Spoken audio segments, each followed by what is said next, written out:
जनपद में दिनांक 1 फरवरी 2021 को गांव दतेई, थाना मेरेची, जनपद एटा में एक हत्या का अभियोग पंजीकृत हुआ, जिसमें 5 लोग नामजद किए गए थे। यूपी के एटा में गलत पोस्टमार्टम रिपोर्ट के आधार पर हत्या के आरोप में फंसे निर्दोष व्यक्तियों को बचाने के लिए एफएसएल लखनऊ मिसाल बनकर सामने आई है। घटना जिले के मिरहची थाना क्षेत्र के ग्राम दतेई की है, जहां बीते 1 फरवरी 2021 को पंकज कुमार ने एक लिखित तहरीर दी थी कि उनका बड़ा भाई अभय कुमार उर्फ छोटे, जिसकी उम्र 37 साल है, घर से मछली पालन के तालाब पर गया था और तब से वह नहीं लौटा। आज सुबह 8:30 बजे उसका शव आम के पेड़ से लटका हुआ मिला है। हमें आशंका है कि बदमाशों ने हत्या कर शव को आम के पेड़ से लटका दिया है। साथ ही उन्होंने यह भी कहा कि मेरा भाई आगामी प्रधान पद की दावेदारी के लिए सक्रिय था, इसलिए रंजिशन हत्या कराई गई है। उसके बाद मामला दर्ज कर शव का पोस्टमार्टम कराया गया। उसके बाद 2 फरवरी 2021 को पंकज कुमार ने थाने में एक और शिकायत पत्र दिया, जिसमें कहा कि मेरे भाई अभय कुमार उर्फ छोटे की हत्या गांव के ही पूर्व प्रधान और उनके सहयोगियों ने मिलकर कराई है। उसके 2 महीने बाद 26 अप्रैल 2021 को जन सुनवाई के दौरान आरोपी पक्ष की तरफ से योगेश कुमार ने एक प्रार्थना पत्र देकर कहा कि उनके भाई और भतीजे को हत्या जैसे संगीन मुकदमों में झूठा फंसाया गया है।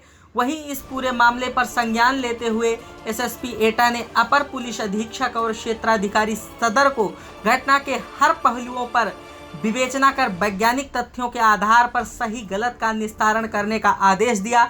मामले में जब जांच टीम ने घटना स्थल का दोबारा निरीक्षण किया तो पाया कि मृतक का शव जमीन से करीब 20 फीट ऊपर पेड़ की डाल से लटका था और शरीर पर कोई चोट प्रतिरोध के निशान नहीं थे।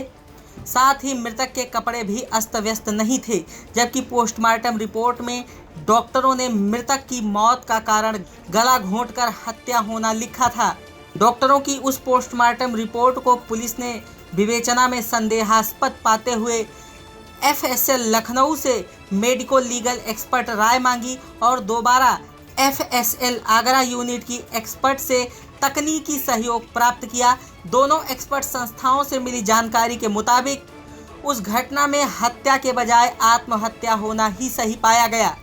पुलिस अधिकारी के इस सूझबूझ के बलबूते पर दूध और पानी के बीच सही समाधान निकाला गया। इसके बारे में एसएसपी एटा का क्या कुछ कहना है, आप जरूर सुने। सर, एक फांसी फंदे पर लटके एक व्यक्ति की मौत का एक घटना हुई थी, उस पूरे मामले में खुलासा किया गया, क्या जानकारी है और क्या घटना हुई थी? जनपद में दिनांक 1 फरवरी 2021 को गांव दतेई, थाना मेरेची, जनपद एटा में एक हत्या का अभियोग पंजीकृत हुआ, जिसमें 5 लोग नामजद किए गए थे।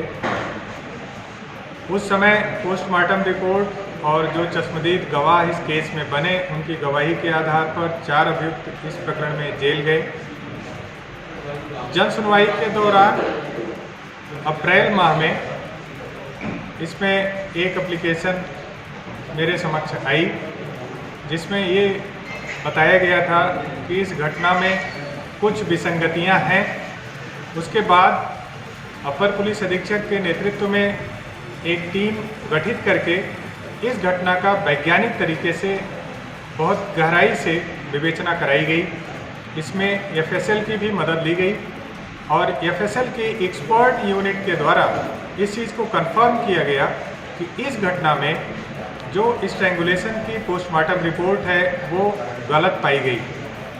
दूसरा, इसमें महत्वपूर्ण तथ्य ये प्रकाश में आया कि इस घटना में मृतक को विभिन्न प्रकार का कर्ज लेने का, जुआ खेलने का इत्यादि की आदतें थी।